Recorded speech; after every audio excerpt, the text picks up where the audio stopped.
എത്ര നേരം കൊണ്ട് ട്രൈ ചെയ്യണം. എന്റെ ഒന്ന് എടുത്തൂടെ? ഇരി ആവശ്യമുള്ള വെട്ടി വിഴുങ്ങിക്കൊണ്ടിരി.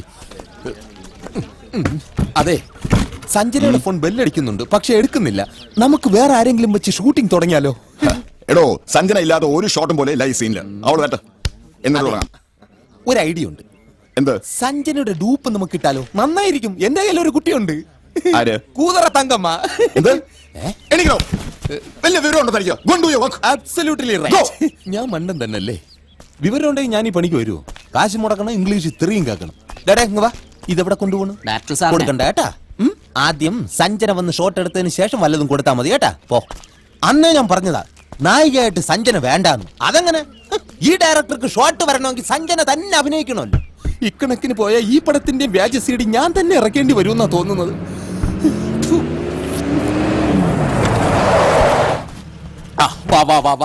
എന്തായി? ഞാൻ സഞ്ജനയുടെ വീട്ടിൽ അന്വേഷിച്ചു. അതിരാവിലെ തന്നെ ഷൂട്ടിങ്ങിന് പോയെന്നാ പറഞ്ഞത്. പിന്നെന്താ അവൾ ആവിയായി പോയാ? കണ്ട അടിക്കണ്, എടുക്കണില്ല.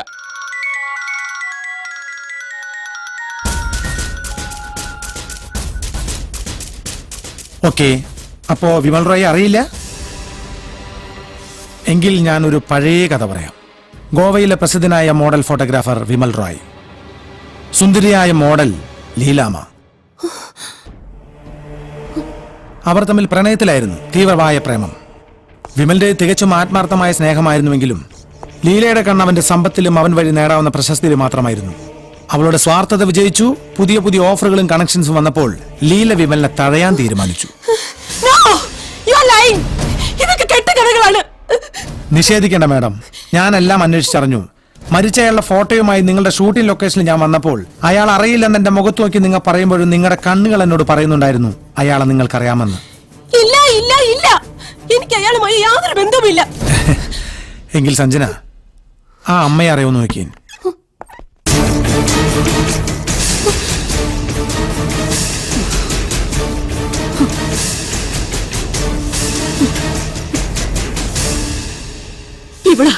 ഇവിടെ തന്നെ എന്റെ മോനെ ഇല്ലാതാക്കിയത്. സർ, ഡിവൈഎസ്പി എന്നുള്ള നിലയ്ക്ക് എനിക്ക് കൂടി ചുമതലയുള്ള കേസാ സർക്കിൾ ഇൻസ്പെക്ടർ സത്യനാഥൻ അന്വേഷിക്കുന്നത്. ചോദ്യം ചെയ്യാൻ വേണ്ടി പ്രസിദ്ധിയായ ഒരു നടിയെ തട്ടിക്കൊണ്ടുവന്നൊക്കെ പറഞ്ഞ ടു മച്ച്. തട്ടിക്കൊണ്ടുപോയെന്നോ? അതെ സർ. ആ ചിത്രത്തിന്റെ പ്രൊഡ്യൂസർ മിസ്റ്റർ ദിനേശൻ പരാതിയുമായിട്ട് എന്റെ സ്റ്റേഷനിൽ വന്നിരുന്നു. വീട്ടിൽ നിന്നിറങ്ങി ലൊക്കേഷനിൽ എത്തും മുമ്പ് സഞ്ജനയെ തട്ടിക്കൊണ്ടുപോയെന്ന്. ഓ, അങ്ങനെ തട്ടിക്കൊണ്ടു പോവുക എന്നല്ലല്ലോ നമ്മൾ പോലീസുകാർ പറയാറുള്ളത്. കസ്റ്റഡിയിൽ എടുക്കാന്നല്ലേ? അങ്ങനെയല്ലേ? എന്റെ പെർമിഷൻ വാങ്ങിയിട്ടാ അയാൾ അത് ചെയ്തത്.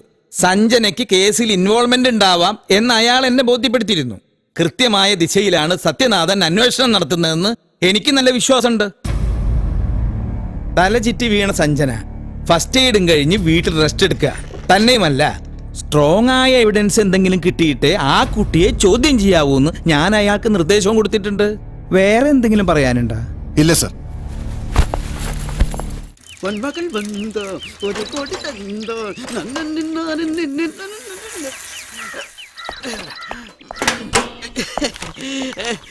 എന്റെ പ്രമോഷൻ പദ്ധതി ഉമ്മ ഉമ്മ ഉമ്മ.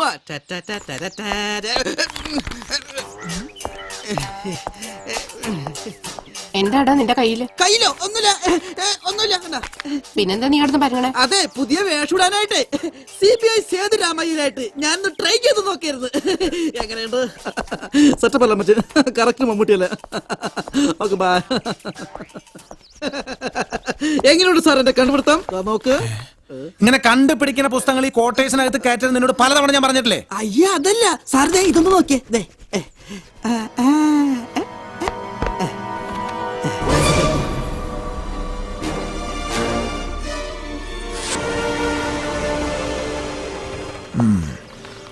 അപ്പോ ഫോട്ടോ പ്രചരിച്ചത് ഇന്റർനെറ്റിലൂടെയാ? അതെ സാർ. ആ വെബ്സൈറ്റിന്റെ അഡ്രസ് എത്തുന്നുണ്ട് സാർ. എത്രയും വേഗം സൈബർ ക്രൈം സെല്ലിൽ കോൺടാക്ട് ചെയ്യണം. ഏത് കമ്പ്യൂട്ടറിൽ നിന്നാണ് ഈ ഫോട്ടോസ് ഇന്റർനെറ്റിൽ എത്തിയതെന്ന് ഐഡന്റിഫൈ ചെയ്യണം.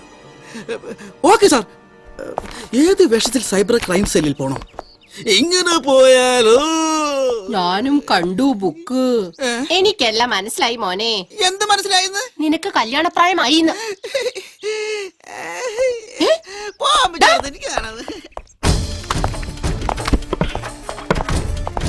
എന്താ പേര്? ജയേഷ്. ജയേഷേ, സിനിമാ നടി സഞ്ജനയുടെ വിവാദമായ ഫോട്ടോസ് ഇവിടുത്തെ ഇന്റർനെറ്റിലൂടെ അല്ലേ പ്രചരിച്ചത്? എനിക്കറിയില്ല സാർ. നിനക്ക് അറിയില്ലേ പൊന്നെ? ID പ്രൂഫ് ഇല്ലാതെ ആരും കമ്പ്യൂട്ടർ മുമ്പിലേക്ക് പറഞ്ഞു വിടുന്ന ഗവൺമെന്റ് ഓർഡർ ഇല്ലേ? ഉണ്ട് സാർ, എല്ലാ രജിസ്റ്ററും കൃത്യമായി രേഖപ്പെടുത്തി വെക്കാറുണ്ട്. എന്നത് നോക്കി പറടാ. കഴിഞ്ഞ മാസം 2-ാം തീയതി 3:30 ഏത് മറ്റവനാ നിന്റെ കമ്പ്യൂട്ടറിന് മുമ്പിൽ നിന്ന് അത് ഒപ്പിച്ചെന്ന്? ഞാൻ പറയാം സാർ. ഫ്രെയിം ന്യൂസ് സിനിമ വാരികയുടെ സബ് എഡിറ്റർ ചന്ദ്രനാ ആ ഫോട്ടോസ് കൊണ്ടുവന്നത്. കിട്ടാനുള്ള കിട്ടിക്കഴിഞ്ഞപ്പോ കുട്ടിക്ക് കാര്യം പിടികിട്ടി. അപ്പൊ ചന്ദ്രനാണ് സാറ് താരം.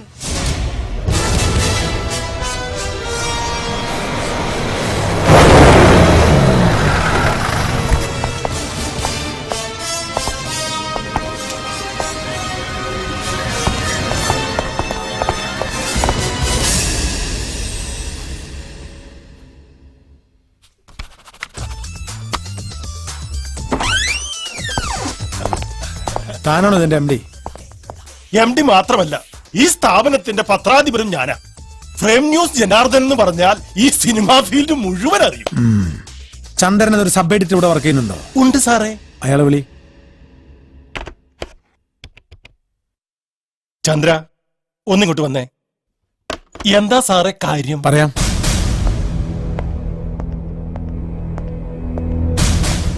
ഇതാ സാറേ ചന്ദ്രൻ. താ. സാർ, ഈ ഫോട്ടോ ഇന്റർനെറ്റിലൂടെ പ്രചരിപ്പിച്ചത് നിങ്ങളല്ലേ? അത് ദ്രോഹി, നീയൊക്കെ കൂടി ഈ സ്ഥാപനം പൂട്ടിക്കാൻ ഇറങ്ങി തിരിച്ചിരിക്കല്ലേ? എന്റെ പേഴ്സണൽ ഫയലിൽ ഇരുന്ന ഫോട്ടോ ഞാൻ അറിയാതെ എടുത്ത് ഇന്റർനെറ്റിൽ ഇടുക. സാറേ, സൈബർ ക്രൈമാ ഇത്, cyber crime. Hello, cyber crime തെളിയിക്കാനല്ല ഞാനിപ്പോ ഇങ്ങോട്ട് വന്നത്. അതിന് വേറെ ആളുകൾ വരും. ഓ, എനിക്കറിയേണ്ട മറ്റൊരു കാര്യമാണ്. എന്താ സാർ? നിങ്ങളുടെ പേഴ്സണൽ ഫയലിലിരുന്ന ഫോട്ടോസ് നിങ്ങളറിയാതെ ഇയാള് പൊക്കിന്ന് പറയുന്നത് കേട്ടു. എങ്ങനെ ആ ഫോട്ടോസ് നിങ്ങളുടെ പേഴ്സണൽ ഫയലിലെത്തി? അതിപ്പോ ബബ്ബ പോലെ തന്നോട് കോഴിക്ക് തീറ്റിടാനല്ല പറഞ്ഞത്. പറയണം മിസ്റ്റർ ജനാർദ്ദനൻ, ആ ഫോട്ടോ നിങ്ങൾക്ക് എവിടെ നിന്ന് കിട്ടി? പറ. ഞാൻ പറയാം സാർ. വിമൽ റോയ് എന്ന് പരിചയപ്പെടുത്തിക്കൊണ്ട് ഒരാൾ എന്നെ വിളിച്ചു. അത്യാവശ്യമായി കാണണമെന്ന് പറഞ്ഞു. അതനുസരിച്ച് അയാൾ പറഞ്ഞ സ്ഥലത്ത് ഞാൻ ചെന്നു സാറേ.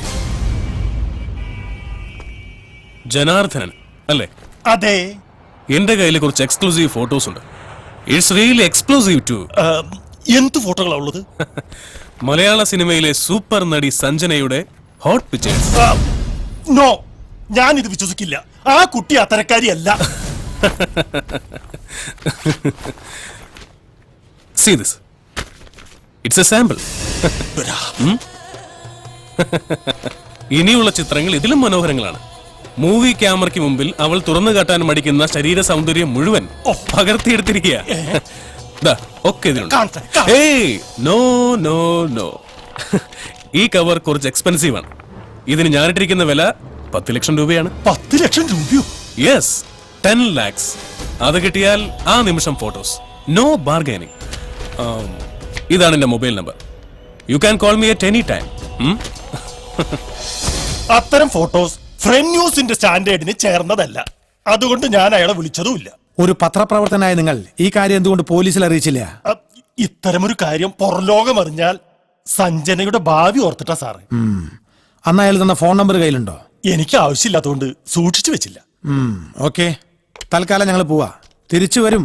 പറഞ്ഞതൊക്കെ കള്ളമാണെന്ന് തോന്നിയ സാറേ, ഇവനെ 3 നോക്കി 2 കൊടുത്ത് തൂക്കി അകത്തെടുത്തേ. ഇപ്പൊ വേണ്ട ബൽറാമേ, ഇനി നമുക്ക് അവളെ ഒന്നുകൂടി കാണണം. ആരെ സാർ? നടി സഞ്ജനയെ.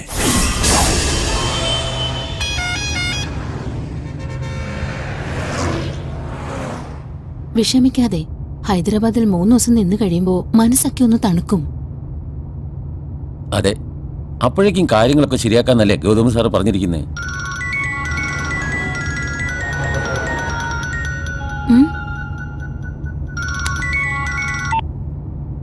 ഹലോ, സഞ്ജന മേഡവും പരിവാരങ്ങളും കൂടി എങ്ങോട്ടാ യാത്ര? ആരാ സംസാരിക്കുന്നേ? ആദ്യം എന്റെ ചോദ്യത്തിനുള്ള മറുപടി പറയാടുത്തിയേ. എവിടേക്കാ യാത്ര? അറിഞ്ഞിട്ട് നിങ്ങൾക്കെന്താ കാര്യം? എനിക്കെന്താ കാര്യം എന്ന് അറിയണമെന്നുണ്ടെങ്കിലേ ഏടത്തി പുറകിലേക്കൊന്ന് തിരിഞ്ഞു നോക്കിയാ മതി. ഉസ്മാനെ, പോലീസ്.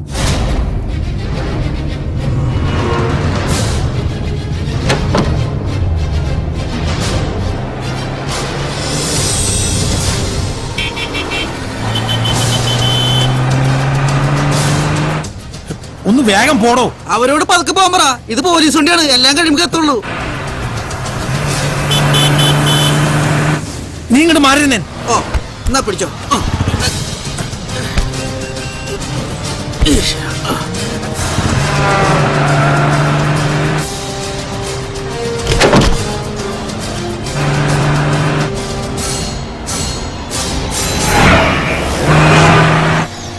ഒന്ന് വേഗം പോ സാറേ.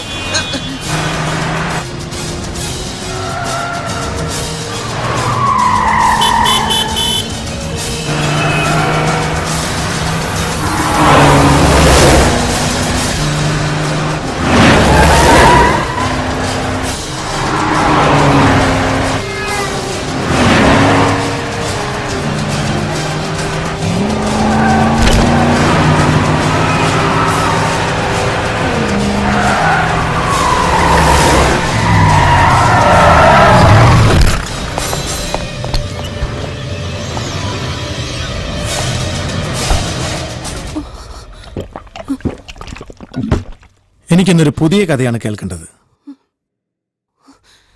ഏതു പെൺകുട്ടിയും മോഹിച്ചു പോകുന്ന പേഴ്സണാലിറ്റി ഉള്ള മോഡൽ ഫോട്ടോഗ്രാഫർ വിമൽ റോയ്, അയാളുടെ മുമ്പിലെത്തിയ സുന്ദരിയായ മോഡൽ ലീല, അത്രയും ഭാഗം ഓക്കെ, ക്ലിയർ. പിന്നെന്താണ് സംഭവിച്ചത്? പറയൂ. ഏത് പെൺകുട്ടിയും പോലെ ഞാൻ സ്നേഹിച്ചു വിമലിനെ, 100% സിൻസിയറായിട്ട് തന്നെ. പക്ഷേ എന്നോട് അയാൾ ഇങ്ങനൊരു ദ്രോഹം ചെയ്യുമെന്ന് ഞാൻ ഒരിക്കലും കരുതിയില്ല. Thank you.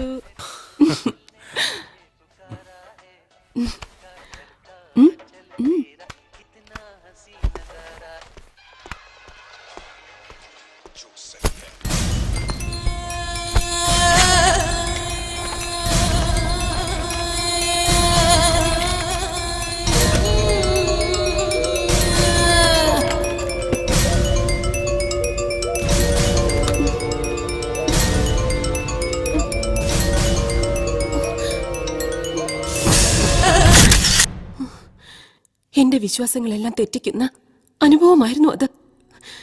കുഴഞ്ഞു വീണ എന്നെ അർത്ഥനഗ്നിയാക്കി ചിത്രങ്ങൾ എടുക്കുന്നത് ഒരു സ്വപ്നത്തിൽ എന്ന വണ്ണം ഞാൻ അറിയുന്നുണ്ടായിരുന്നു.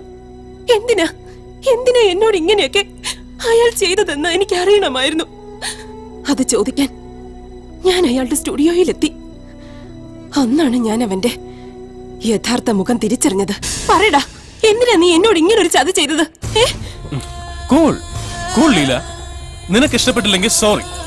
ഞാൻ വെറുതെ just for fun, that's all. ഞാനിത് വിശ്വസിക്കില്ല. പറ, എന്താ നിന്റെ ഉദ്ദേശം? പറയടാ, എന്തിനാ നീ ഇങ്ങനെ ചെയ്തത്? പറയാതെ നിന്നെ ഞാൻ വിടില്ല. വെയിറ്റ്, എന്തിനാ ഈ ഫോട്ടോസ് എന്ന് നിനക്ക് അറിയണമല്ലേ? It's my business. ഈ ഫോട്ടോകൾ പബ്ലിഷ് ചെയ്തിരിക്കാൻ വേണ്ടി നീ എനിക്ക് വഴങ്ങും, പിന്നെ ഞാൻ പറയുന്ന പലർക്കും. അതിനുശേഷം ഫോട്ടോ വെച്ചുള്ള അവന്റെ ഉപദ്രവം വർദ്ധിച്ചു. ഒരു ദിവസം എന്നെ തേടി ഞങ്ങളുടെ റെസ്റ്റോറന്റിലെത്തിയ അയാൾ ഒരുപാട് നാശനഷ്ടങ്ങൾ വരുത്തി. ഞങ്ങളുടെ ഒരു സ്റ്റാഫിന്റെ തലയടിച്ച് പൊട്ടിക്കുകയും ചെയ്തു. എന്നിട്ട് മാനം രക്ഷിക്കാൻ മറ്റൊരു വഴിയും കാണാതെ ഞങ്ങൾ ഗോവ വിടാൻ തീരുമാനിച്ചു. പിന്നെ അറിയാമല്ലോ, ലീല സഞ്ജനിയായി, മലയാളികളുടെ ഇഷ്ടതാരമായി. ആദ്യ ചിത്രത്തിലെ അഭിനയത്തിന് ദേശീയ അവാർഡ് വരെ വാങ്ങി. കുടുംബ സദസ്സുകളുടെ പ്രിയ നായികയായി പേരെടുത്ത് വരുമ്പോഴാണ് വീണ്ടും അയാൾ. എന്താ നിർത്തി കളഞ്ഞത്? പറഞ്ഞോളൂ. പിന്നെ ഞാൻ അയാളെ കാണുന്നത് ഹൈവേ സൈഡിൽ ഒരു അജ്ഞാത മൃതദേഹം എന്ന വാർത്തയില. ലീലാമ്മ സഞ്ജനയായി കേരളക്കര കീഴടക്കുമ്പോൾ വിമൽ റോയ് ഗോവ ജയിലിലായിരുന്നു. ശിക്ഷ കഴിഞ്ഞിറങ്ങിയ അയാൾ കേരളത്തിലേക്ക് വന്നത് ഹൈവേ സൈഡിൽ അജ്ഞാത മൃതദേഹമായിട്ട് കിടക്കാനായിരുന്നില്ല, പഴയ ലീലാമ്മയെ കാണാനായിരുന്നു. ശരിയല്ലേ? ഞാൻ പറയാം സർ.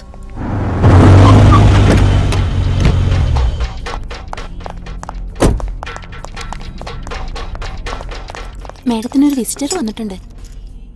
Thank you. പോയി റൂം തുറന്നോളൂ.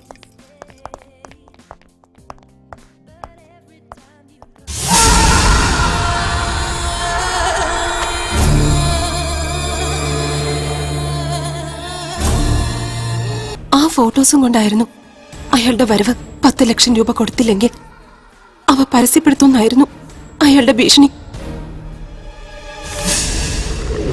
ഞാൻ ഒരുപാട് ആലോചിച്ചു.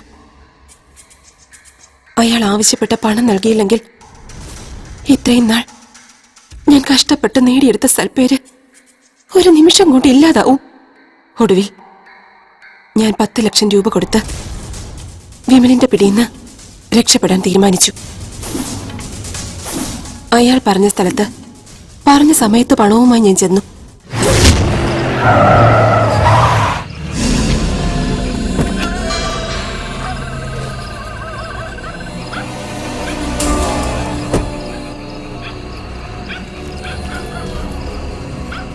പറഞ്ഞ പണം മുഴുവൻ ഇതിനകത്തുണ്ട്. Your photos and negatives.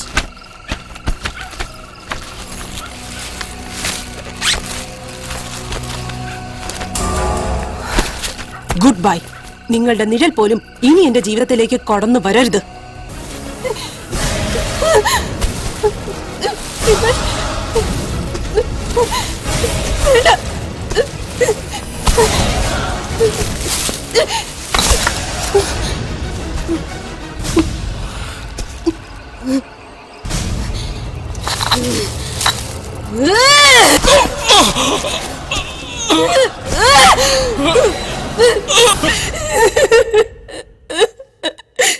ഞാൻ കൊന്നു എന്റെ ഈ കൈ കൊണ്ട്.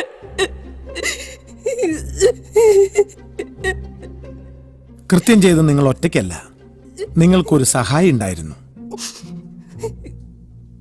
ഇത്രയും തുറന്നു പറഞ്ഞ സ്ഥിതിക്ക് കൂടെ ഉണ്ടായിരുന്നത് ആരാന്ന് കൂടി പറയുന്നല്ലേ നല്ലത്. ഇല്ല, എന്റെ ഒപ്പം ആരും ഉണ്ടായിരുന്നില്ല. ഞാനാ ചെയ്തത്. ഞാൻ ഒറ്റയ്ക്ക് അവനെ. ഓക്കെ, ആ ഫോട്ടോസ് നെഗറ്റീവ് എന്ത് ചെയ്തു? രാത്രി തന്നെ ഞാനതൊക്കെ കത്തിച്ചു കളഞ്ഞു. നിങ്ങൾ കൊണ്ടുപോയ 10 ലക്ഷം രൂപ തിരിച്ചെടുത്തോ? ഇല്ല, ആ നേരത്ത് അങ്ങനെയൊന്നും തോന്നിയില്ല. എക്സ്ക്യൂസ് മീ, ഞാൻ അഡ്വക്കേറ്റ് സേതുലക്ഷ്മി, സഞ്ജനയുടെ ലീഗൽ അഡ്വൈസറാണ്. എന്തായി സാറിന്റെ ചോദ്യം ചെയ്യൽ? സഞ്ജനെ കൊണ്ട് കുറ്റമെല്ലാം സമ്മതിപ്പിച്ചോ? ഇന്ത്യ മുഴുവൻ അറിയപ്പെടുന്ന ഈ അഭിനേത്രിയെ 2ാമത്തെ പ്രാവശ്യമാണ് ഒരു കൊടും ക്രിമിനലിനെ പോലെ വഴിയിൽ തടഞ്ഞു നിർത്തി കസ്റ്റഡിയിൽ എടുക്കുന്നത്. ഇതിന് തക്കവണ്ണം എന്ത് എവിഡൻസ് ആണ് നിങ്ങളുടെ കയ്യിലുള്ളത്? അന്വേഷണ ചുമതലയുള്ള ഡിവൈഎസ്പിക്ക് പോലും അറിയില്ല എന്ത് ലാഭത്തിന് വേണ്ടിയാ തന്റെ സബോർഡിനേറ്റ് ഇതൊക്കെ ചെയ്തു കൂട്ടുന്നതെന്ന്. നിങ്ങൾ ആരാന്നാ നിങ്ങളുടെ വിചാരം?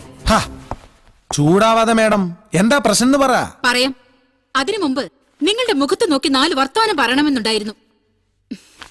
സഞ്ജനയുടെ മുൻകൂർ ജാമ്യം ഇത് കിട്ടാനൊരല്പം വൈകി. അല്ലായിരുന്നെങ്കിൽ ഇവിടെ നിങ്ങളുടെ മുൻപിൽ ഈ കുട്ടിക്ക് നാണം കെട്ട് നിൽക്കേണ്ടി വരില്ലായിരുന്നു. ഇത് വാങ്ങി ഇവിടെ ഇറക്കി വിടണം മിസ്റ്റർ. മുൻകൂർ ജാമ്യം മേഡത്തിന്റെ കൈ തന്നെ ഇരിക്കട്ടെ. ഇത് വാങ്ങണോ വേണ്ടോ എന്ന് തീരുമാനിക്കുന്ന മുമ്പ് ഞാൻ എന്റെ ചെറിയ ശീലം പറയാം. എന്നോട് 4 വർത്താനം പറയുന്നവരോട് ഞാൻ തിരിച്ചെട്ടു പറയും. മുമ്പിൽ വന്ന് നിൽക്കുന്ന ഒരു സ്ത്രീരൂപം പോലെ ആയതുകൊണ്ട് ഒരു ചെറിയ റിഡക്ഷൻ ഞാൻ 6 പറയുന്നുള്ളൂ. സിനിമാ നടി സഞ്ജനയ്ക്കും അഡ്വക്കേറ്റ് സേതുലക്ഷ്മിക്കും ഒരു നേരം മക്കൾക്ക് ആഹാരത്തിന് വേണ്ടി പീഡികത്തിണയിൽ ഇരട്ടിൽ ശരീരം വിൽക്കുന്ന പൊടിയാടി സരസുനും ഒരു ഒരൊറ്റ നിയമം. അത് ക്രിമിനലാണെന്ന് തോന്നിയാൽ സത്യം കൈകാര്യം ചെയ്യുന്ന ഒരേ രീതിയിലാ. വേണ്ടി വന്നാൽ മേഡത്തിന്റെ കയ്യിലേക്ക് മുൻകൂർ ജാമ്യം കീറി കാറ്റി പറത്തിട്ട് എനിക്ക് കുട്ടി വേണമെങ്കിൽ കോടതിയിൽ ഹാജരാക്കാം. കാരണം കൊല ചെയ്തത് ഈ കുട്ടിയാണെന്ന് സമ്മതിച്ചു. അപ്പൊ ഞാൻ എന്താ ചെയ്യാ? നിന്ന് വാചകടിച്ച് കഥ സാധനത്തിനും കൊണ്ടുപോ. ഞാൻ ഈ പെൺകുട്ടി അറസ്റ്റ് ചെയ്തിട്ടില്ല. കിത്തനെ കരം പെട്ടി എന്തോ കുട്ടിക്ക് കാര്യം പെട്ടി കിട്ടിയെന്ന് സോഡ പൊട്ടിച്ചടുക്കെ അണ്ണാക്കിലേക്ക് ഒഴിച്ചോടക്കടാ. തൊണ്ട വരണ്ടിരിക്കുക കുടിച്ചടോ.